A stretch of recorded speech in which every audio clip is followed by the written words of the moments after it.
Assalamualaikum warahmatullahi wabarakatuh. Nah, sesekali kita share ilmu apa yang kita dapat dan orang tak dapat mungkin lagi tak pernah dapat, bukan setakat tak dapat, langsung tak pernah dapat. Jadi kita ni duduk di tempat yang ada taman-taman syurga, iaitu majlis-majlisnya ilmu. Jadi dengan itu terdedah dengan buku-buku. Atas kita lah nak ke tak nak kan. Kata dengan Cikgu Zulkarnain, nak ke tak si. Dadah tu benda bahaya. Atas kita nak ke tak nak. Jadi manusia tu sejauh mana pun benda tu kalau dia nak, dia akan cari. Dan dalam buku ini khusus ada ditulis yang kata Syekh Abdul Qadir Jalani, apa yang kamu lari daripadanya, jika itu telah ditakdirkan untukmu, pasti kau akan bertemu dengan benda tu. Dan ada benda dalam hidup ini yang kita tak suka, tapi itu mungkin baik bagimu. Beliau contohkan tentang peperangan. Antakrahu takrahu lakum. Ada benda yang kamu tak suka tapi itu lebih baik bagimu, dan mungkin ada benda yang kamu suka dan itu tidak baik bagimu. Dan sejauh mana kita berusaha mendapatkan sesuatu, kalau itu sudah bukan takdir kita, tidak kita akan dapatkan. Dan kalau sudah takdir Tuhan ditulis di Lauh Mahfuz, macam mana kita melarikan diri darinya, kita akan tetap mendapatkannya. Jadi ada benda yang kita kena minta dengan Allah, seperti kesihatan, rezeki, dan ada benda yang tak perlu minta, dia akan datang sendiri. Apa dia contohnya? Kematian. Kematian tak perlu minta pun, cuma kita minta mati dalam keadaan gitu. Mati dalam keadaan husnul khatimah, Tuhan redha pada kita. Okey, tuan-tuan dan puan-puan, saya nak kongsi sedikit pembukaan. Tajuk pun pembukaan kepada yang ghaib. Bahasa Arabnya futuhul ghaib. Futuh dalam bahasa Arab kalau kita ngaji itu kan surah Al-Fatihah. Fatihah tu orang Jawa Barat apa sebut Fatihah. Fatihah tu ada pembukaan ghaib.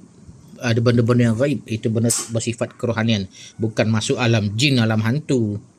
Benda ghaib itu bukan jin saja, kerohanian yang tak nampak jiwa kita. Ini siri ilmu tasawuf. Tebalnya berapa ni? Bagus sangat isi buku ini. Ditulis dalam ejaan Rumi ada, ejaan Jawi ada, oleh Syekh Abdul Qadir Jalani. Terjemahan Abdul Majid bin Haji Khatib. Saya rasa bukan Syekh Abdul Qadir Jalani yang menulis, tapi anak-anak murid beliau. Beliau kan seorang wali besar. Beliau ni penceramah di zamannya. Ceramah tanpa mikrofon, yang hadir tu puluh ribu orang. Masya Allah. Okey, kita baca sikitnya. Bismillahirrahmanirrahim. Pendahuluan. Futuhul Ghaib karangan Syekh Abdul Qadir Jalani. Syarahan tu karangan beliau lah. Beliau yang mengarangnya, tapi ditulis kembali. Buku ini adalah terjemahan dari buku Futuhul Ghaib edisi Inggris. Kalau salah maafkan saya. Mungkin wallahu alam zaman itu beliau mungkin juga sudah ada buku-buku karangan Syekh Abdul Qadir Jalani. Futuhul Ghaib bermakna pembukaan kepada yang ghaib. Moga-moga pembaca dapat membuka pintu hatinya dengan membaca buku karangan Syekh Abdul Qadir Jalani ini.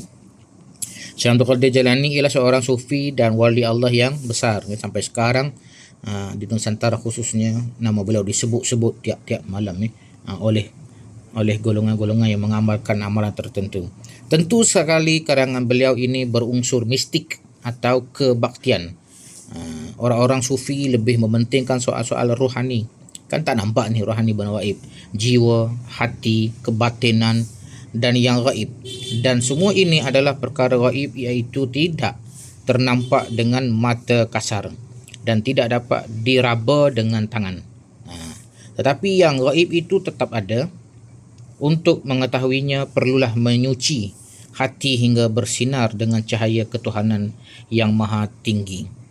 Ini dapat dilakukan dengan bimbingan guru yang mursyid dan berlatih dengan bersungguh-sungguh. Ini pembukaan baru ni. Ini pembukaan pun sudah sangat menarik sekali ya. Jadi karangan beliau ni sejarah ringkas saya nak tunjuk. Ada yang tanya saya, perlu panjang ke kita bagi hantar mesej motivasi kepada anak murid? Depend, tergantung. Kadang-kadang nasihat itu perlu panjang, kadang-kadang pendek pun sudah memadai, padat dan ringkas. Hadis Nabi itu kan ada yang panjang, ada yang pendek. Okey. Nah, kita masuk ni syarahan yang ketiga. Cara yang ketiga ni kita tengok dulu satu. Okey, syarahan pertama. Itu je. Syarahan pertama. Habis sampai sini. Pendek je. Jadi tidak perlu panjang kadang-kadang ucapan kita tu. Yang kedua, syarahan kedua ni. Okey, setengah muka. Sambung belakang. Setengah muka lagi. Yang ketiga. Ni yang keempat.